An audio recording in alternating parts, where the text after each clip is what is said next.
noqotay waa iska fiq insha Allah sheekhan u dhiibaya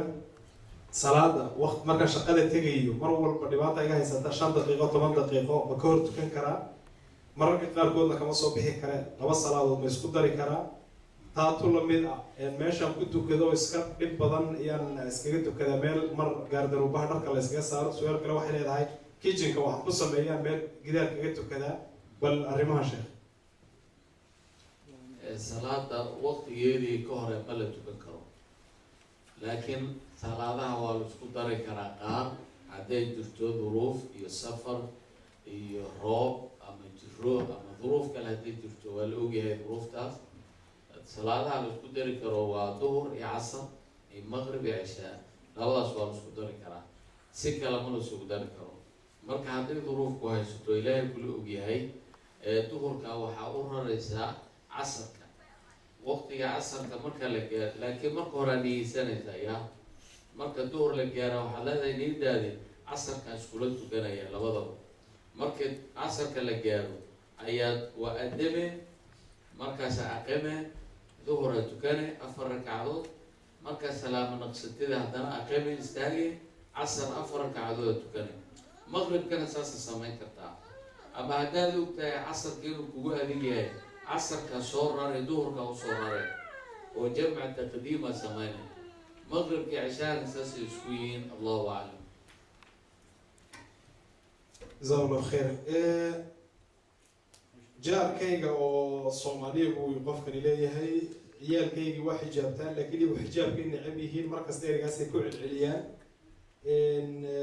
maxaa xal ah oo ka samayn karaa su'aasha mid lamid waxay leedahay guriga iyo sigaar baan isku rafaadsanahay maxaa tala ah marka taan insha Allah isla waayahay dariska waxaa haboon in loo dulqaato waa xaq uu kugu leeyahay inaadan dhibin laakiin asaga hadduu ku dhibana loo dulqaata haddii kugu adkaato inaad dulqaadatid ka guur meel kale aad yani waxaa la sheegaa imaam Abu Xaniifa raximahullah daras wuxuu ahaan jiray oo dhib badan oo muusikadii waxaa sutuma habeenadii marka waxaa la yidhi habeen buu codkiisi maqli waayay wuxuu yidhi dariskaygii maxaa ku dhacay weli muusikadiisi maana maqlin markaa la yidhi ninkaas waa la xukumay oo booliska qabsadeen marka xabsigu ku jira kees baa lagu haystaa markaas ardaydiisu wuxuu ku yidhi beritoole cashar malew xertiisa waxaan aadaynaa boqortooyada aadaynaa weli meesha safta amiirka khaliifka aadaynaa cashaan dariskayga la soo sidaayo Abu Xaniifa lagu karaynin meesha safta amiirka inuu yimaado ayaa wuxuu yidhi saftaas aadayo cashaan dariskayga se loo soo sidaayo marka khaliifka maqlay imaamkii oo soo socdo boqolaal ay soo daba socdo wuu cabsaday mudaharaadkan waa maxay dowradan socoto imaam Abu Xaniifa ku soo socday faraskiisu soo qaatay uu ka hortagay yaa imaam maxaa jiro wuxuu yidhi waxaan maqlay dariskaygii booliskaaga inay qabsadaan hala ii sii daayo markaasuu ninkii amarku bixiyey hala soo daayo ninkaa la soo sii daayo ninkii wuxuu yidhi maxaa lagu daayay wuxuu yidhi imaam Abu Xaniifa kuu shafaacaale dariskaaga ninkii taasa ilaahay wuxuu u dhigay sabab inuu toobad keeno oo wixii iska daayo wuxuu noqday ardaydiisa xertiisa ugu waaweyn culamaa diinka islaamka la yaqaano noqdaa marka insha allahu adiga intaa dul qaadan kartid dul qaado haddaad ka guuri kartidna ka guuro laba jazakallahu khayran su'aal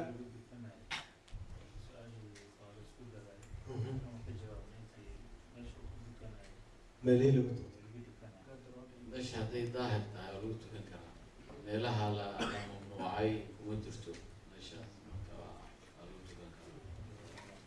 جزاه الله خير سؤال شيء هاي موديل التدوس يلو هاي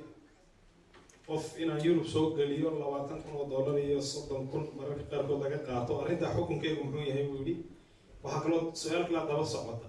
meher runa haddii aan sameeyo oo meeshii ay si sharci ah ay u dhacdo meherkaasi qaab ku noqonaya laakiin hadafku uu yahay maxaa la dhahaa inaan lacagta u qaato waayahay horta meher islaamka waa meher oo joogto ah, meher kumeel gaara ma jiro. hadday labadoodii heshiis ku yihiin